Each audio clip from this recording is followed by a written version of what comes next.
Jay, dude, did you see the Pro Tour the Strixhaven Championship? Sam Pardee taking down the Pro Tour Matt Sperling with his fourth final day. Big win there. And then obviously, Seth Manfield crushing like so many big hitters. Yeah, it's the debut of the new, I guess, highly impactful historic cards in the form of, in particular, Brainstorm and Memory Lapse were two of the biggest ones that had people talking. And obviously people have been talking about Days all week, but in the end of the day, it was Brainstorm and Memory Lapse and Time Warp for that matter. But Brainstorm, Memory Lapse, Time Warp, so many bangers. And in fact, Mizik's Mastery is no slouch either. I mean, yeah, there's I guess like the new set kind of just threw a pipe bomb into both of the formats that were played. When was the last time we saw a brand new take on an existing archetype that's actually pretty meaningfully different in Standard? Oh, yeah. I mean, this is also, I think, just such a very, very, very different.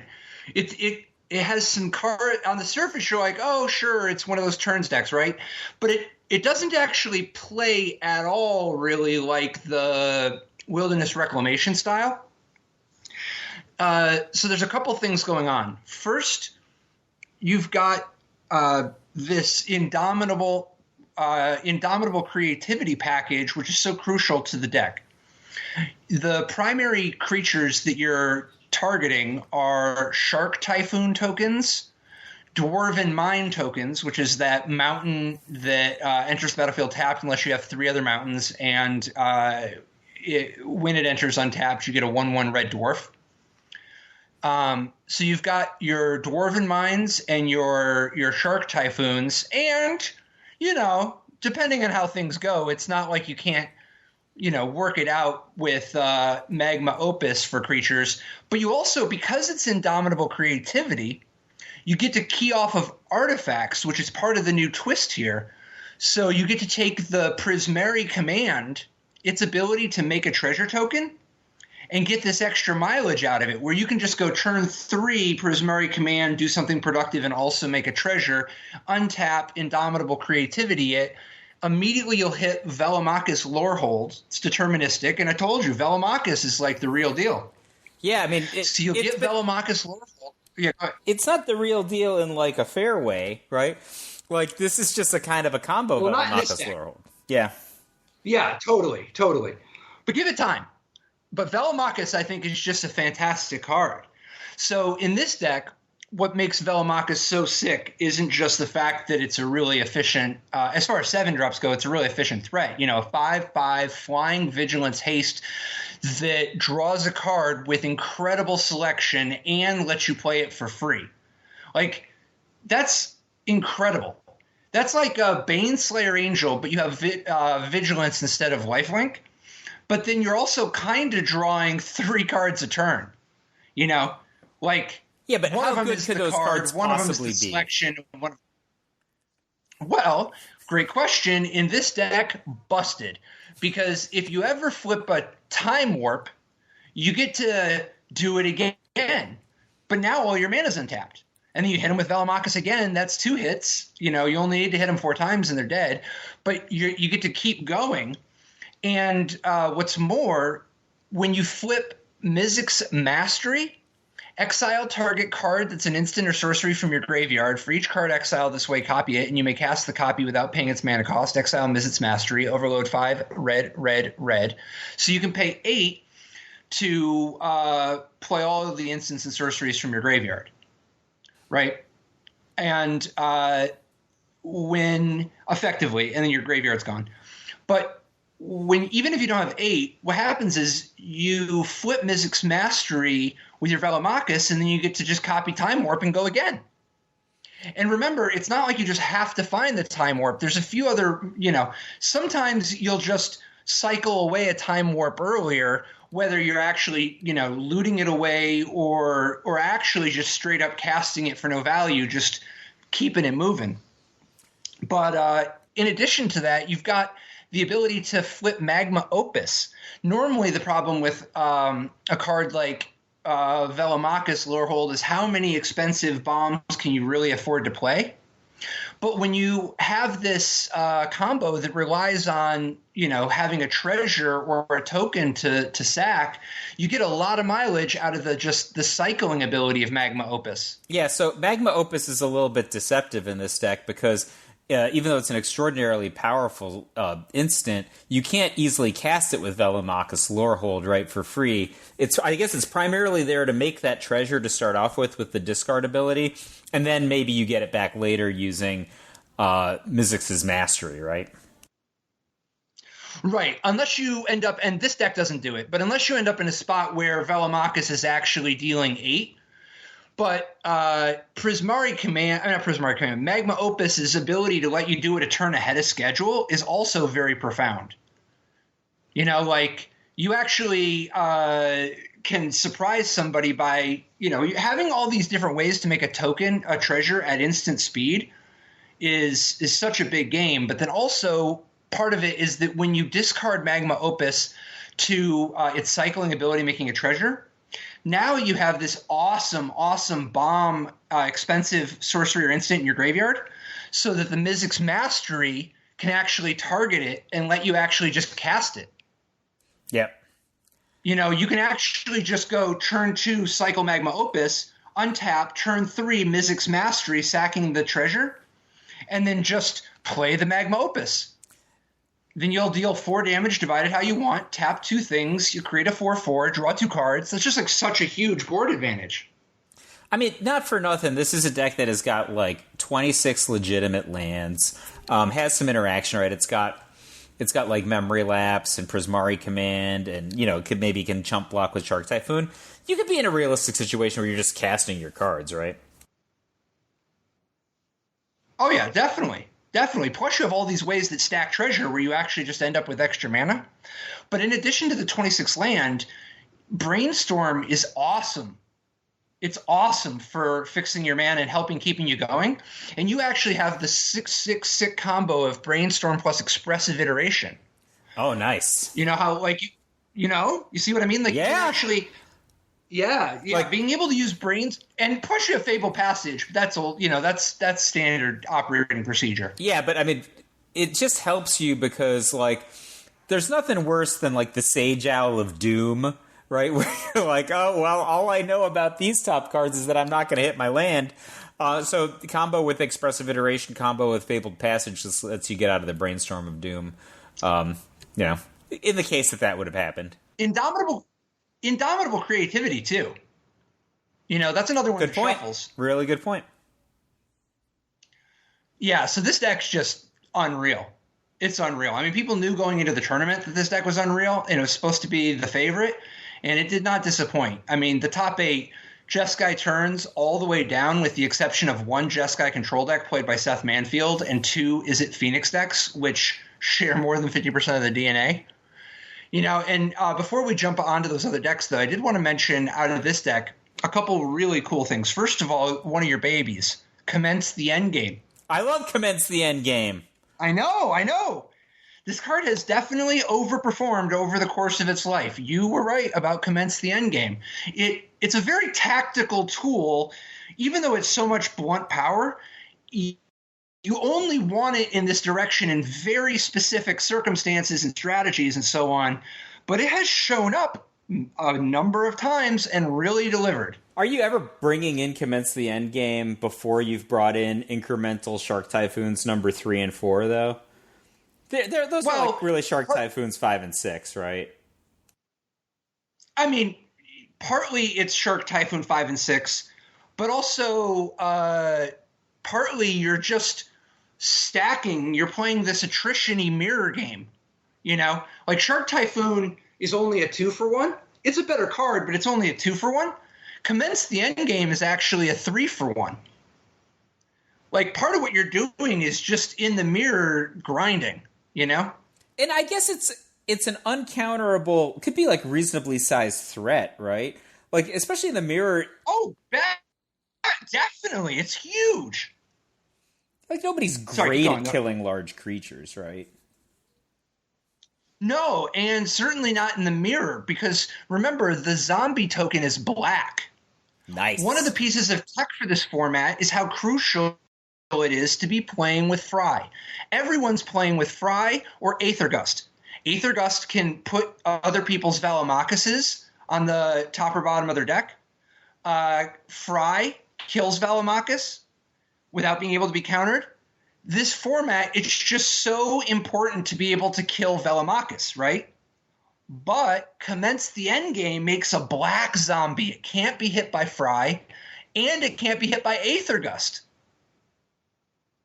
Like, it's actually kind of amazing that it perfectly shoots the gap. That's by being awesome. A zombie, by being black.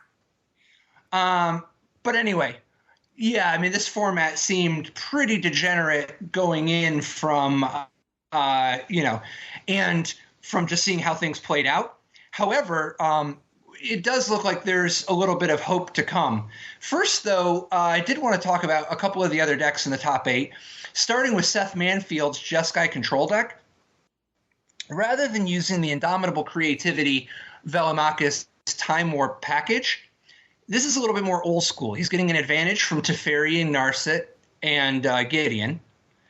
Still relying on Expressive Iteration, Shark Typhoon, and then Memory Lapse and all that action. Weirdly, only 3 Brainstorms, can't co-sign it, but whatevs. Lightning Helix, I know you got to be happy to see that. But I mean, it's funny, though. Lightning Helix is, not very much impact if everybody's only playing Velamachus Lorehold as their only dude. No, it's not that bad. It's not that good. It'd be a lot better if it was like a Braid. But, the thing about Lightning Helix is it still kills the Shark or the Dwarf. The reason a Braid would be so sick is because then you could actually kill the treasure in response to their Indomitable Creativity. Oh, that's a good point. Yeah. So, I actually, But anyway, I digress. The Prismari command is actually part of what makes Prismari command so sick is that it can hit the Shark, the Dwarf, or the treasure. But at the end of the day, I'm not sure why you'd want to play this deck instead of just the Turns version. What do you think? I mean, obviously this deck has way less just blunt force, but, people like playing cards like Teferi, Hero Dominaria. Like playing Narset, you like drawing cards and just doing your thing. This deck has a lot of play to it. If you were in a weird situation where somebody was attacking you with a red creature, playing 4 Lightning Helix probably seems pretty awesome. I think that you could just cast a Dovin's Veto and feel good about yourself. Yeah, I guess what I'm saying is I think this deck is something to be visiting after we see what they do to change up the format. You think for sure, the there's format a lot to like here. It's just not going to be acceptable as it is with, 75% plus Jeskai Turns decks, right? No, there's some Is It Phoenix action. It's not 75%, 60%. Yeah, so let's talk about this Is It Phoenix stuff, because it's not like these are that different. But the Is It Phoenix deck, it does actually put some pressure on you. It's not like just all permission or whatever. It really is aggro. Sprite Dragon, definitely love that card. Archetype Phoenix, of course. Stormwing Entity definitely gets an eyebrow raise. That's from me. A guy that he has really overperformed. Right, when you see this card in M21 a year ago, I don't think anybody ever saw that card. They probably oh, this is a pretty cool air elemental. That's what I was thinking. I never thought to myself, oh, here's going to be a cross-format all-star. It's going to be in the best deck in Standard, which that was, there was a window when it was the best deck in Standard. And it's going to be this is going to replace the red deck in Modern. And it's, going to dominate. Be the second best deck maybe in Historic in 12 months or something. I did not see that coming with this card. I do got to say, though, I know this is a controversial opinion, but one, I don't think Brainstorm is the problem at all. Nor Memory Lapse, but I think the answer is pretty clearly ban Expressive Iteration in Historic. Yeah. One of the reasons I think that banning Expressive Iteration... Oh, yeah. So here's part of the reasoning. Brainstorm doesn't have, like, they just made Brainstorm. And it doesn't really have a home. I mean, obviously you can play Brainstorm in Legacy, right? But it's harder to play Legacy these days at all. And Brainstorm is a sweet card, and Historic is in a compelling spot because of the relative lack of fetch lands. Obviously, Brainstorm is completely, incredibly powerful and so on, right? But it's not like Brainstorm is the only powerful thing going on in the format. It could easily be the case that Brainstorm ends up being too good. I mean, that's a pretty easy bet to make, right? But like, if you don't give it a chance to actually play it out, there's a whole bunch there that we never actually get to see. And the play of Brainstorm is actually quite good, even if the card is like unbelievably powerful. Expressive Iteration, the play is quite good also. However, Expressive Iteration is quite good in Standard also. You know? You mean just like kind of spreading its identity around? Is that kind of where you're coming from? Yeah, like, this is a thing we see a lot in the other formats too, where, like, for instance, Brainstorm is restricted in Vintage, but you can play 4 of it in Legacy, right? And Force of Will is kind of a thing going on in Legacy, whereas Mana Drain you only get if you go all the way up to Vintage. And in Modern, you actually get to play Cryptic Command.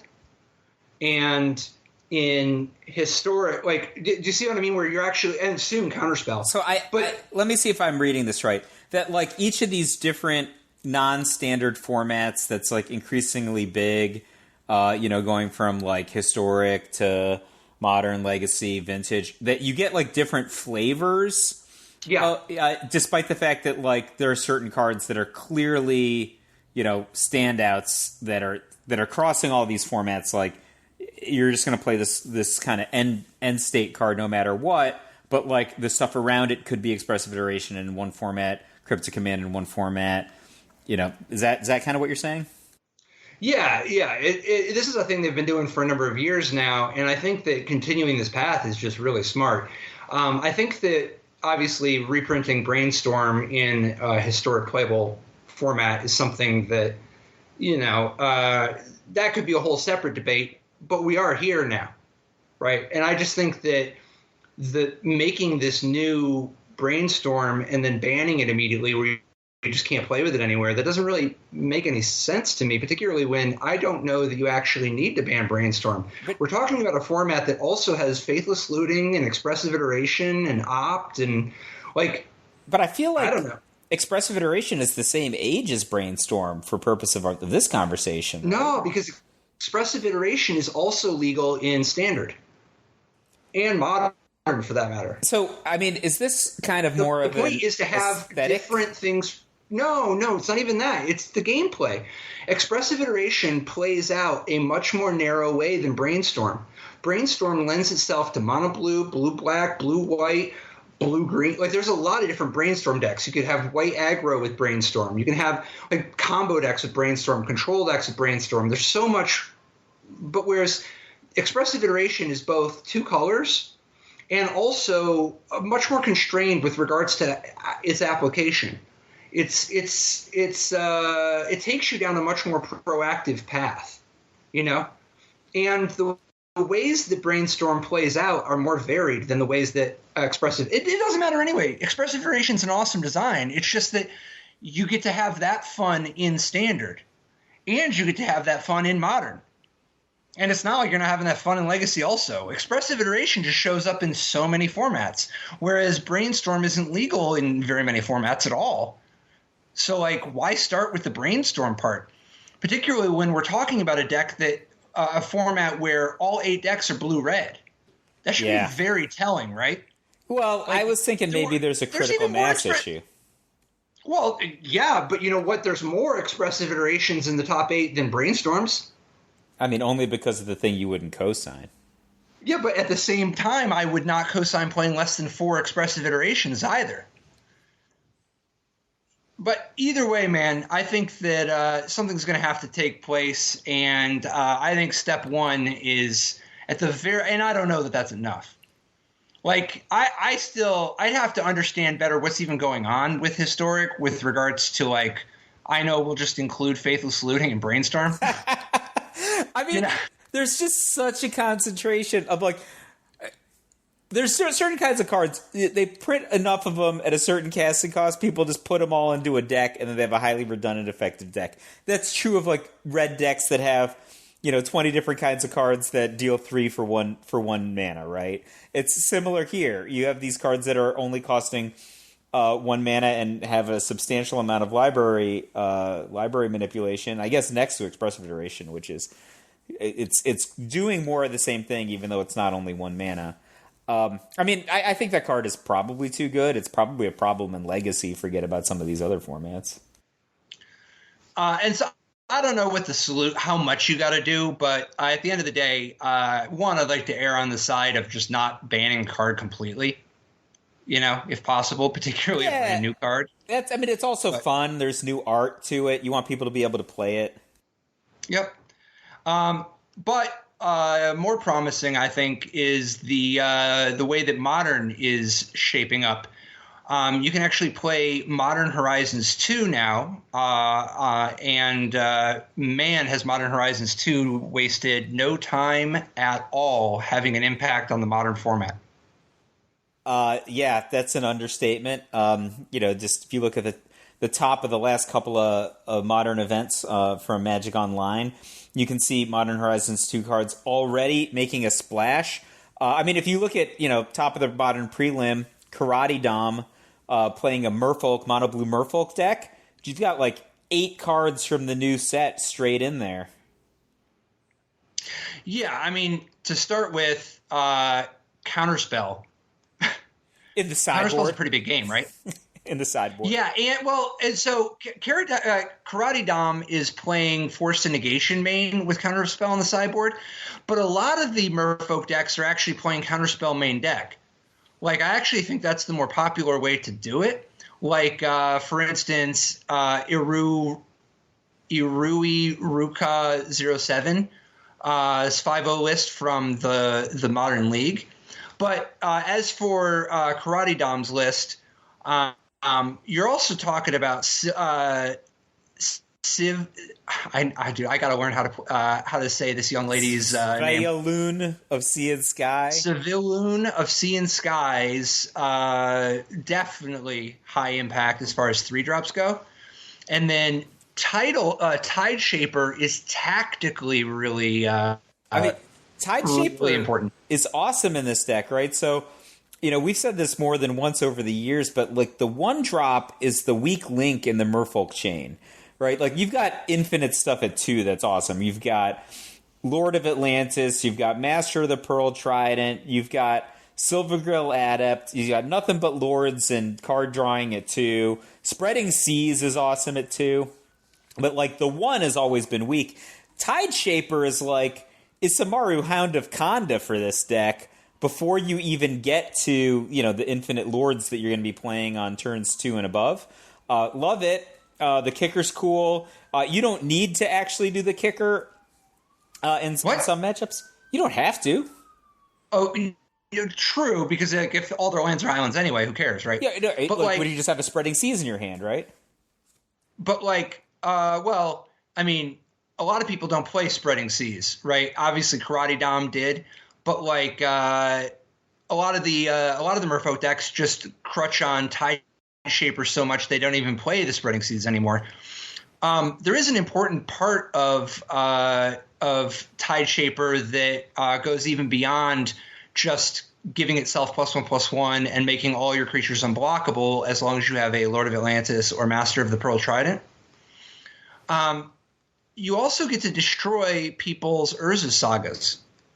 Nice. Like, Urza Saga is one of the most incredible cards from the new set. It's so powerful. And being able to actually destroy it, as a cantrip, like just on the way in, that's like for instance, some of these Jund Asmarana Mardica Disticular Kadarkar, basically these Cauldron Cat decks. Yeah. They play Urza Saga, and with good reason. Like, it's just such a powerful card. But if you hit it with the kicker, it actually dies. Straight up.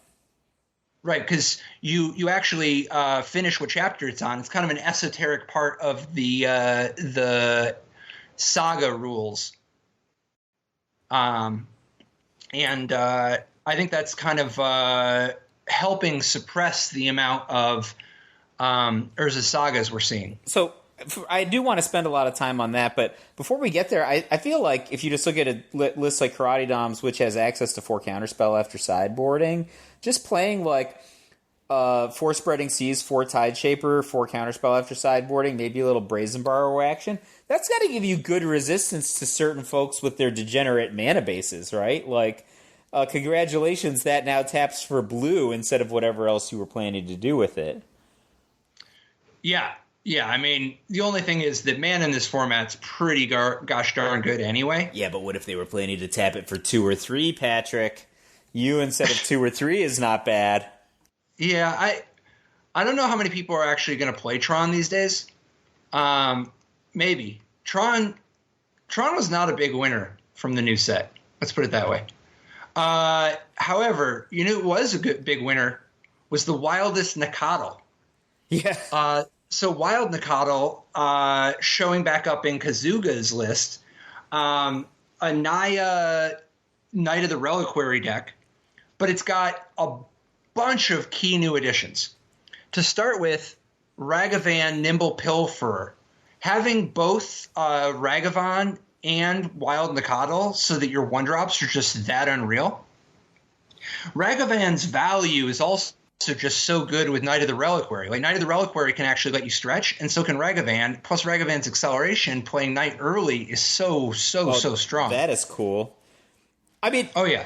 I mean, the big hitter here, right? You see this in a couple of decks this week. Is Scion of Draco, right? Like that. Well, and Territorial Kavu while you're going to the trouble. But yeah, so Scion of Draco, because this is actually, even though it's a Naya deck, it's a domain deck. Right, like you've got Overgrown Tomb, and you've got Steam Vents, and that's to say nothing of, like the ability to fetch up a Savai Triome or a Zaggoth Triome. Like Zaggoth Triome has the advantage of you can fetch it with your green fetches or your Knight of the Reliquary, but at the same time it counts as both of the 2 off colors. Yeah, and I mean, which means that your Tribal Flame steals 5. Your Scion of Draco is a having a 2-cost. 4/4 flying vigilance. A 2-cost 4/4 flyer that gives your creatures all these extra abilities. That's like pretty high impact, right? Are there a lot of black creatures in this deck? No, right? No. It's much more the just being able to vigilance with Knight of the Reliquary is like a pretty sweet combo. Yeah, I feel like I would want to figure out how to play black. I mean, Lifelink is so strong if it's free, right? I mean, Vigilance that's cute. Knight of the Reliquary is really good in this deck, right? So you've got, I guess Trample's also good because he's going to be big. Oh yeah. Well, he's not the one who's big, but yeah, Knight of the Reliquary. The Knight's going to be big. Yep. But Territorial Kavu getting both Trample and First Strike, that's excellent. What's more, this deck isn't truly Naya either, because you're still playing 4 Stubborn Denial. Yeah. And with Territorial Kavu, Tarmogoyf, Scion of Draco, Knight of the Reliquary, there's just like a ton. Plus, you even get a little bit of extra ability to play it off of Ragavan. Like on turn 2 or whatever, but just whenever if you hit your opponent with a Ragavan and now you have a treasure, boom, that's your blue mana for Stubborn Denial. That's nice, especially if people don't see it coming. Oh, yeah. Plus Territorial Kavu. Territorial Kavu is red-green for a star with domain where its power and toughness are equal to the number of basic land types you have, so ideally 5, 5/5. You don't have to have actual basic land, just the types. So it's a 5/5 for 2, and when it attacks, you get to choose one. Either discard a card if you do draw a card, or exile up to 1 target card from a graveyard. So it's got a little bit of extra selection, keeping with the value that you get from like Ragavan and Knight of the Reliquary. But at the same time, you get a little bit of interaction, and you also just get a 5/5 for 2. I mean, that second ability is strategically really, really powerful, right? Like in certain matchups, you can really mess them up. Yeah. Plus, getting to loot away land for your Knight of the Reliquary or just types for your Tarmogoyf, that's like great. Yeah. And remember, you can loot away Scion of Draco, and that's 2 types. Oh. Yeah, and then, I mean, obviously this deck's also just really, really got a lot of powerful cards in it, you know? But I did want to point out Endurance in the sideboard as the graveyard hate of choice. Oh, because sometimes you need a Simian Grunt. Yeah, and it's a 0-mana graveyard hate card. But also, if they're attacking you, you can make a 3/4 at flash speed to block them. Yeah, just give them the beatdown. No, it's really more defensive than the beatdown, but, you know, you could pick up how to play Endurance over time, I'm sure. No, I'm saying you eat it, and then you give them the beatdown. Oh, nobody lives through that combat. He probably just... Okay. That's fair. So, yeah, I think this deck is the real deal. I think it's been a long time coming, and I think that the additions of Territorial Kavu, Ragavan, and Cyana Draco is enough to launch this deck up into the legit space. Yeah, but the flashback domain card, that Firebolt, did not make the cut. I was looking for that one. No, not yet. Nope. But you know who did make the cut? Ignoble Hierarch in Jund. We see Jund with Wrenn and 6 and Liliana the Veil plus a Vraska, but two Bloodbraid Elves, and then 2 copies of Endurance, and then lots of the usual suspects. Plus in the sideboard, Obsidian Charmaw. I don't know if I can co-sign 2 copies of Endurance instead of my last 2 Bloodbraid Elves, I gotta tell you, man. Dude, main deck graveyard hate. Yeah. It's packing all these Tarmogoyfs and Knight of the Reliquaries. It's going to look pretty sweet. Also, you might need a Simian Grunt, as we've discussed already. Yeah, it's weird to Bloodbraid Elf up your Simian Grunt, but yeah, you got the idea. Don't worry, you won't be doing that very often with your 2 Bloodbraid Elves. What do you think of Obsidian Charmaw on the sideboard, man? I love it. I mean, that card's cool. You know, like it's a 4/4 flying that messes them up a little bit. Can be a little bit cheap sometimes. What's not to love? Solid card. So, dude, also, can I just say this, both this league and this prelim, very promising for the diversity in Modern. But for people who like, Counterspell, obviously, can be used in decks like Merfolk, but man, Counterspell showing up in Esper, or Blue Eye Control, but that does not take anybody by surprise, but it does kind of warm the heart. Darth Nias' 3/1 list with 2 Jace the Mind Sculptor, 3 Teferi Hero Dominaria, 1 Teferi Time Raveler, 4 Snapcaster Mage, and then this gorgeous mix of Force of Negation, Cryptic Command, Counterspell, Archmage's Charm. Just the tiniest splash of black for a Damnation, which could just be a white sweeper, but a Kaya's Guile, Go for the Throat, Fatal Push, basically some spot removal and an Esper Charm. I didn't like that. Damnation instead of Dam? Wouldn't you rather just, if you were going to play one, wouldn't you rather have a Dam than a Damnation? This good question. Card can cast both sides. Inquisition of Kozilek, man. Yeah, I mean, Gaddock Teague, man. Yeah, I don't know. I like Dam personally. Well, especially if you got like one other one in your sideboard. Maybe it's just so black instead of white? Maybe that's well, why. No, I mean the deck's more white than it is black. Yeah, then it doesn't make sense to me. That said, I guess this deck's playing more black mana than it is white mana, even though it's more white than black. I don't know why we don't just play Dam and then just play more white mana. Or if you were going to play like 1 and 1, right? Because there's a Damnation in the main deck and a Damnation in the sideboard. I mean, play 1 and 1 Dam and Damnation, right? Instead of 2 Damnations. Or maybe I'm a sucker. I just like Dam better than Go for the Throat, personally. I know they're not the same. Yes, I also like Dam better than Go for the Throat. I agree. We're making a qualitative decision at that point. They are different, though. Look, Go for the Throat is 1 and a B for an instant. But this deck's already got 4 Fatal Push. What does it really need to Go for the Throat versus a Dam? I agree with you, Patrick. I just like Dam. Dam's great. So there's a really cool new deck over in the Modern League. Jiggy Wiggy's 5.0 list with 4 copies of Academy Manufacturer, which is the 3 colorless, 1/3 assembly worker artifact creature. If you would create a clue, food, or treasure, instead you get 1 of each. And then this deck's got Emery, Lurker of the Lock, so that you can like play your artifacts more often and really capitalize on frequently having 2 artifacts in play. Gilded Goose, giving you food. Lonus, Cryptozoologist, is a new way to get clues. The blue-green 1/2 that when another non-token creature enters the battlefield, you get to investigate and tap and sacrifice X clues to your opponent reveals the top X cards to their library. You may put a non-land permanent with mana value X or less from them onto the battlefield under your control. The rest in the bottom of their library in random order. But the point is, you get you get to investigate a whole bunch. You've got the ability to get the food from the Underworld Cookbook. And isn't that a little unusual, the Underworld Cookbook in this deck? It doesn't have that as more, you know that guy I'm talking about. Yeah. But so what?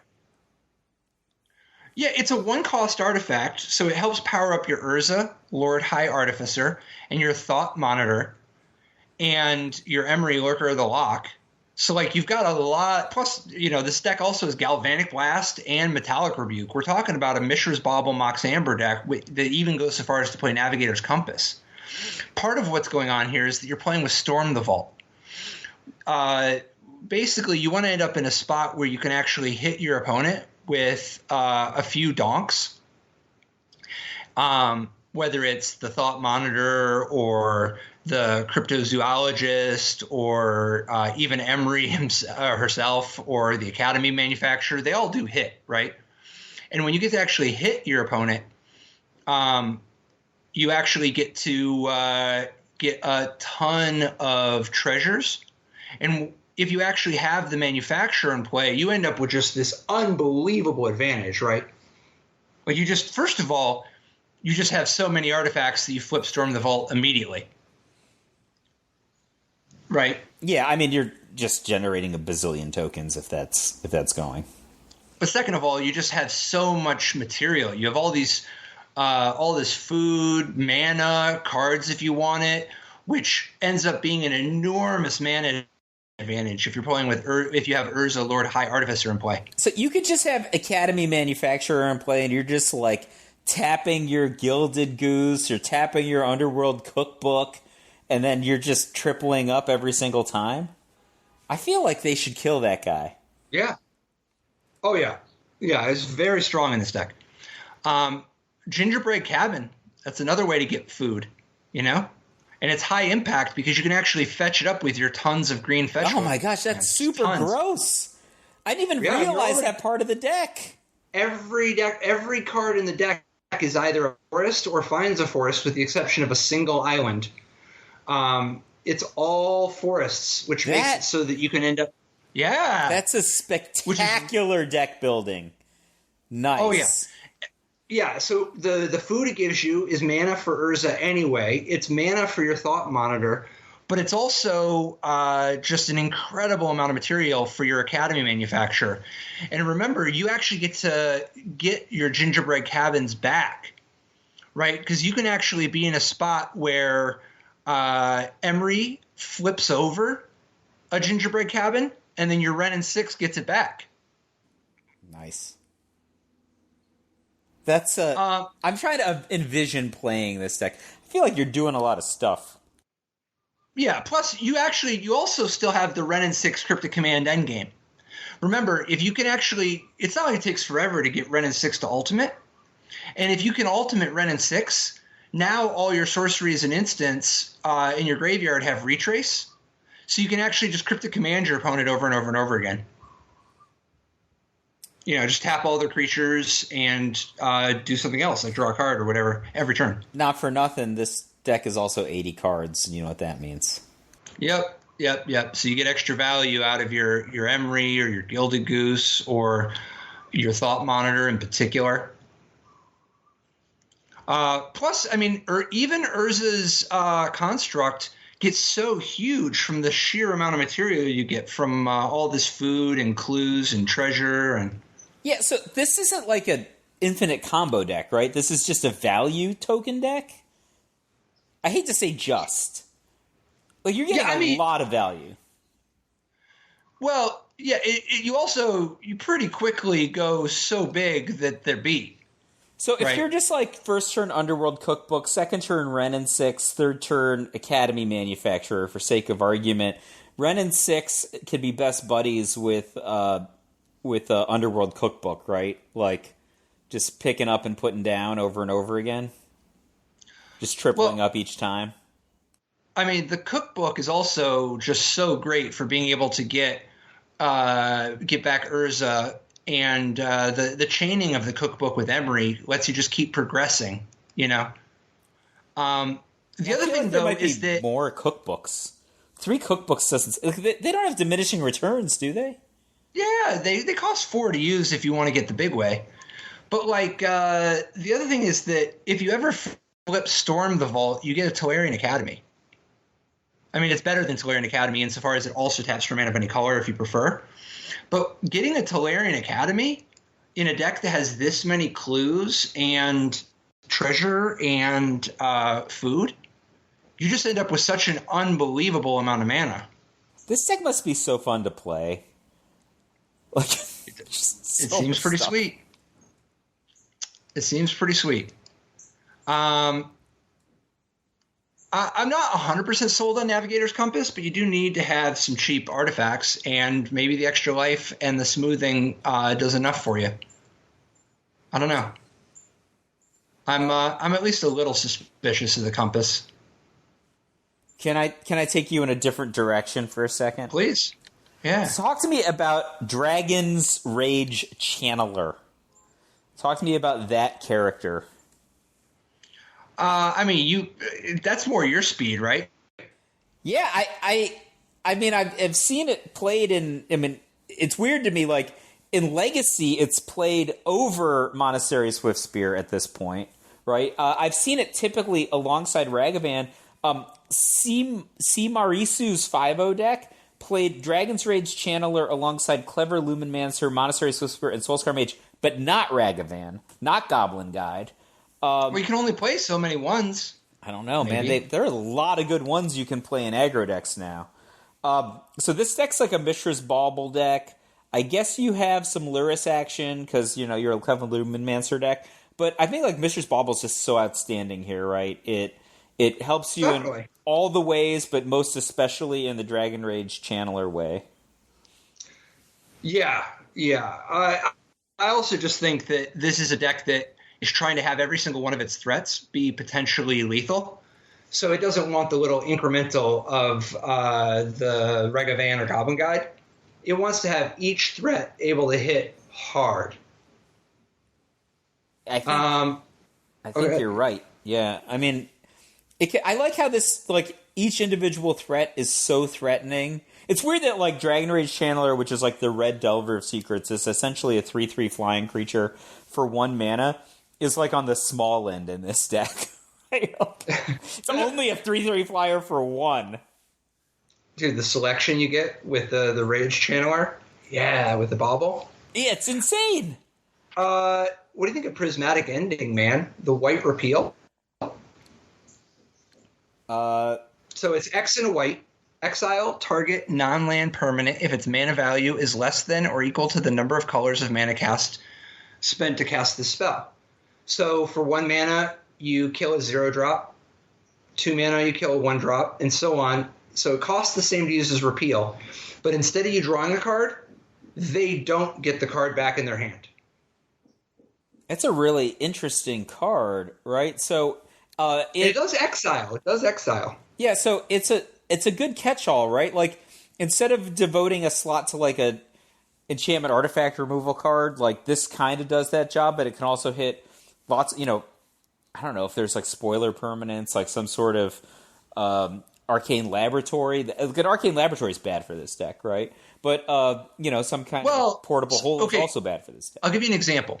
If you're playing against a Hardened Scales deck, for 2 mana you can get rid of Hardened Scales at instant speed and surprise them, but it gives you an answer to the Ozolith, and it gives you ways to kill their threats very efficiently. You can kill obviously it's not like the best thing in the world to kill a Walking Ballista or a Hangerback Walker, but you get to do it for 1 mana. That's cool. And being able to hit Zabaz is sometimes high impact, And you can kill Inkmoth Nexus. You can't kill Inkmoth Nexus, but you can kill stuff before they actually are able to make the Inkmoth Nexus a bigger threat. But killing Hangerback Walker or Walking Ballista is pretty good, right? Like, it exiles. Well, you're not going to usually be able to actually exile the Walking Ballista, but yeah. I know. Good against the Hangerback Walker. Yeah, it doesn't and mana get the efficient triggers against the Ballista. Yeah. I don't know. It's a fine catch-all. It's never going to be the most efficient thing going on, but it's a fine catch-all. Maybe this deck doesn't need efficiency, right? Because it's so brutal on the offense, right? I think it just needs to see. Well, every single card in the main deck costs 1 mana, except for the things that cost 0.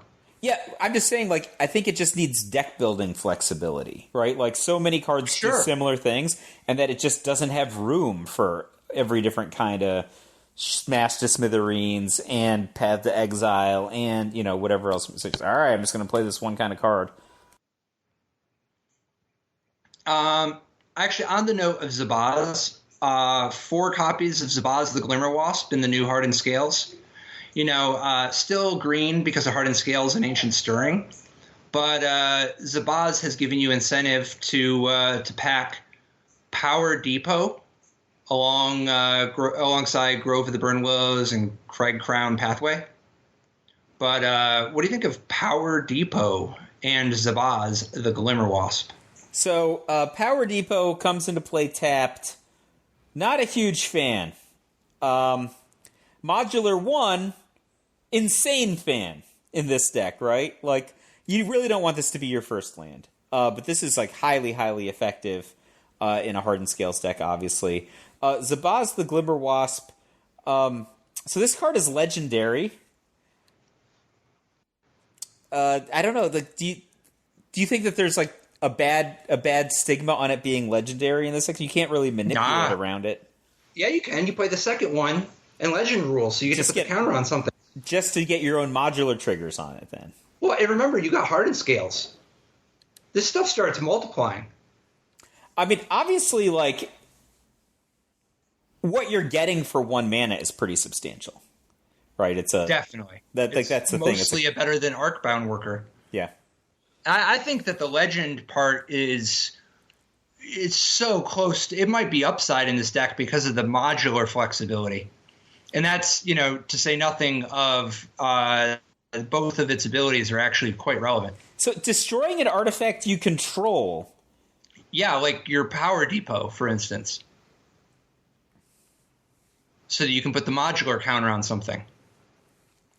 Yeah. That's weird. Definitely. It's not bad. It's just weird. It is weird. That's true. Throne of Geth is pretty sweet. Being able to tap and sacrifice your Power Depot to proliferate. Oh, Throne of Geth is awesome in this deck. Yeah, because you're even getting to proliferate that counter that you just moved. And more, because I probably had 3 Hardened Scales in play when I did it. Nice. That's good stuff, man. Yeah, I mean, that's why you play the deck, right? So there's another Territorial Kavu Scion of Draco deck, Alpinko's 5/0 list. This one goes a little bit bigger. It's got, instead of the Wild Nakadal Ragavan sort of dimension, it's got 4 copies of Bloodbraid Elf and 4 Mantis Riders and 4 Shardless Agents. Why all the sweet 3s? Because it's also got 4 Bloodbraid Elves. And remember, this is a deck that makes General Ferris Rokirik unbelievable. Yeah, I like this deck a lot. I saw it about the same time as I saw the other Scion of Draco deck. I think this one, I feel like Alpinko means it, 4 Bloodbraid Elf. I think the Shardless Agent's awesome here. Like, I just envision, like, Shardless Agenting into some really high impact card, like maybe a Ren and 6, maybe a Tribal Flames. Obviously Territorial Kavu fits in there, but you can also go like Bloodbraid Elf into Shardless Agent, into Territorial Kavu or something.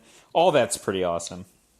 Well, and so remember, you can go like General Ferris doesn't have the restriction of once per turn or anything like that. If you ever get to untap with this guy, which happens a fair bit, I mean, he's got hexproof from multicolored or from monocolored. So, like, that's like a lot of people's interaction that gets blanked, right? Yeah, you can't Lightning Bolt him, you can't Path to Exile him, you can't Fatal Push him. Or Tribal Flames, right? There's a lot of things you can't do. None. And so if you untap with General Ferris, suddenly you could go Bloodbraid Elf, reveal Manamorphose to cast Lightning Helix or Territorial Kavu. Suddenly, you've got literally 21, 21 power on the table. On turn 4. 24 power, geez. Yeah, it's weird that Mantis Rider is like the weakling in this deck. Like, only a 3/3 haste for 3 with flying and vigilance. Tiny. But yeah, the fact that everything in this deck is a multicolor card, with the exception of Scion of Draco, which is, such a big game anyway, or Tribal Flames. Notably, though, this is a much more exciting Scion of Draco deck. Yeah. Your General Ferris not only has lifelink and First Strike, which First Strike works super well on him anyway, but your Golems all get lifelink and First Strike. Mantis Rider loves a good lifelink, and then just having lots of options, having Shardless Agent or Mantis Rider, having Hexproof. Patrick, isn't black the lifelink color?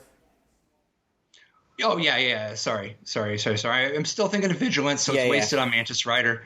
But it's still super, super sick being able to get First Strike on so many of the big threats. And I also just like Jegantha the Wellspring in this deck. Being able to get a companion out of your sideboard that actually triggers General Ferris is pretty sweet anyway. Oh, yeah, I think Jegantha is just super free here and also very good. Like, it actually works well with the other cards in the deck. Yeah, I mean, I've seen stuff work better with Scion of Draco, but it doesn't really matter because Scion of Draco is going to be a 2-cost 4/4 so much of the time. Yeah, I like this deck a lot. The card that I super like in this deck is Curse Totem. Of course you do. Where do you like Curse Totem? Like, all the people that were going to previously try to make a lot of tokens to kill you, or tap and untap and kill you with, like, maybe a weird equipment, or anybody who's reliant on, like, Ignoble Hierarchs or Mana Elves for their deck to work at a basic level. I think like, Curse Totem is just so wide in its application. Just the fact that it turns off Elves is insane to me. Right? Like, we just don't Walking have Ballista, cards like Hangerback Walker, Walking Ballista. Arcbound Ravager. Totally. It does pretty good against Arcbound Ravager, all things considered. Yeah. So I think, like, you can't have that Knight of the Reliquary. Yeah, there's another good example. So I think that card is really, really good. But I just think, like, there's just decks that don't have enough land and they just cheat with their Mana Elves, and they're like, oh, you have 2 land in play. Good luck. They can't, like, make infinite mana and trample you to death anymore. Like, none of that stuff. All those terrible people are just going to get beat by your utterly fair 4/4s for 2 and Shardless Agents. Do you like this style better or more like Hyper's 5/0 list, which this is a more ambitious... Well, I don't know if ambitious is the right word. Instead of doing the Scion of Draco and Tribal Flame stuff, there's just more gold creatures. So it's like Tidehollow Sculler, Reflector Mage, and then Ignoble Hierarch, which is, not quite gold, but it's got the spirit. And then Niv Mizzet Reborn. And Eldamari's Call as both a way to find Niv Mizzet, only playing 2 copies here, but also a great hit so that when you Niv Mizzet, you get to find Eldamari's Call and keep it going. Because this deck doesn't Niv Mizzet as hard as most Niv Mizzet decks. But it does really do some pretty sweet stuff with it because of General Ferris and just these cards all being so good. I feel like if they were straight up against each other, Hyper's deck would have a huge advantage because Niv Mizzet's a powerful breaker. You can you can Shardless Agent into Eldamri's Call. You can use Eldamri's. I'm actually really surprised there's only 2 Eldamri's Calls. So they're really good with General Ferris. They're good with Niv Mizzet. You have Powerhouse 1-drops in Ignoble Hierarch and good old Noble Hierarch. So if they were straight up against each other, I think Hyper's deck would have a huge advantage, but I think I'd rather play the other one.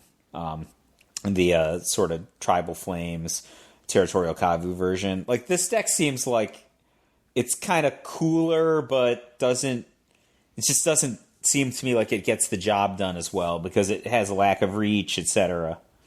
Okay, you want cool? The 1 copy of Grist, the Hunger Tide in the sideboard. Now, you know what makes Grist so sweet in this deck? Like, obviously, you can use it to make some tokens, and its main application is that you want to be able to sacrifice a creature to, like, sack your Ignoble Hierarch. It's a gold card for Niv Mizzet and General Ferris, but you want to be able to sack your Ignoble Hierarch to take out a big threat. But part of what makes it so high impact as a target here is that it actually can be Eldamri's Called. Despite being a point... Right. Counts as a bug, yeah. Right. So that's pretty cool, right? I mean, I like cards like this anyway. Like, if you look at Hyper's deck, it has a lot of high-quality cards in it. Obviously, like, any deck that's just topping up on Niv Mizzet Reborn with this sheer number of gold cards is really going to be rich on card quality. But it only does one thing. At the end of the day, even if you're getting card advantage off Bloodbraid Elf or you're getting disruption from Tidehollow Sculler, this is just a deck that makes creatures and attacks for the most part. Grist just gives it another dimension so that it won't get shut down by, somebody with a dam. Or a key threat that you got to be able to destroy. Yeah, right. Look, this deck is pretty bad against a utility creature, right? Right, and that's part of the reason why there's also Solitudes in the sideboard, which I think is pretty sweet. Oh, good. Solitude. Yeah, Solitude's just a powerful card to begin with, but this deck has plenty white cards, plenty money, and being able to actually just tutor up your Swords to Plowshares is very nice. But also just having a 0-mana Swords to Plowshares for somebody who shoves all in, like they Arcbound Ravager, sack everything, and then move the tokens onto the unblocked creature, and then you hit them with Solitude. Oh, I love it. Actually, looking at this deck, Hyper's deck, including sideboard, I think like if you were in an open field and like you were going to play a long tournament and for like solid stakes and stuff, this deck might be outstanding. It seems like it could just take on any kind of opponent, right? You can Eldamri's Call for Meddling Mage to shut down a combo deck. You can Eldamri's Call for Solitude to mess up a key creature. You can grind them with Grist. You can grind them with Teferi Time Raveler. And then you have your Plan A. Plan A is just insane. It seems pretty sweet. I think there's a lot of promise here. There's another new deck worth talking about, a Stoneforge Mystic variant, and you're like, okay, Counterspell, Stoneforge Mystic side by side, no surprise. But Hybrid 7 is packing Etched Champion and Glint Nest Crane as additional equipment carrying bad boys. But this deck is also just playing Dispatch and 4 Galvanic Blast, plus 2 Stoic Rebuttal. And your big new additions are 4 Nettle Cyst, which is that 3-cost living weapon equipment that is a XX, where X is the number of artifacts and enchantments you control, and then it also has equip 2, so that you can actually just Stoneforge up your Nettle Cyst and have another threat that just keeps playing off of all these artifact lands. Razortide Bridge, Rustvale Bridge, Silver Bluff Bridge. So I think you're getting like kind of the original flavor of like the Stoneforge Mystic sort of blue cards thing, and you're just getting a little bit more flexibility and speed, right? Like Nettle Cyst in a way is taking the spot of like a Squadron Hawk, right? It's like a kind of a body and more than a body, but in this case is going to be bigger than, instead of just more 1/1 flyers. I love the Galvanic Blast Dispatch portion of this deck. Hybrid 7 really kind of knows what they were going after here. Blossoming Calm, an interesting new form of anti-combo or anti-burn. Oh, yeah, that card's... I mean, I don't think you're going to be getting that much value off the rebound, and like unless you were saving yourself from like maybe the last burn spell in their hand and they have to like top deck to not lose the next turn or whatever. But 1 mana counter their combo kill. You know, especially like this is good against like somebody has like 40 Storm copies against you. This might be good even in Legacy, right? So. Well, it also, I mean, the second copy really does matter, though, because you can be in a spot where your opponent comboed off at sorcery speed. You stop it with Blossoming Calm. You take your turn, and now you can actually just take your turn with the knowledge that you still have hexproof on their turn. So if their combo is something stopped by hexproof, they still can't get you. Yep. So what's your favorite of the week? Man, so many good decks, and we only began to scratch the surface, but... God. I'll tell you what, you tell me yours first so I can like get a favorable matchup. Dragon's Rage Channeler, obviously. What kind of question was that? I should have known. Yeah, I don't know. I guess, man, there's so many different directions, but I think it might actually... So the sweetest one for my, you know, from my perspective is just making, you know, the making tons and tons of every kind of treasure and that clue. Is the sweetest one.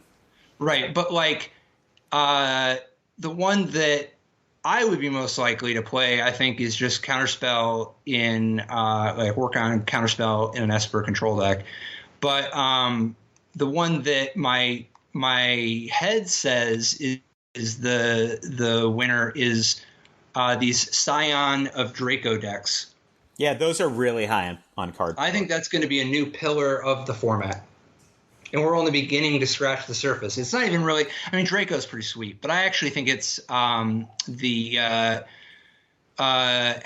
both the option. I personally think that Scion of Draco – and I would like to build around the multicolor theme and get all the 4/4s myself as well. Yeah, so let's see. With General Ferris. Let's see how that plays out soon. All right, talk to you later, Patrick. Awesome. See you next week, dude. Bye-bye.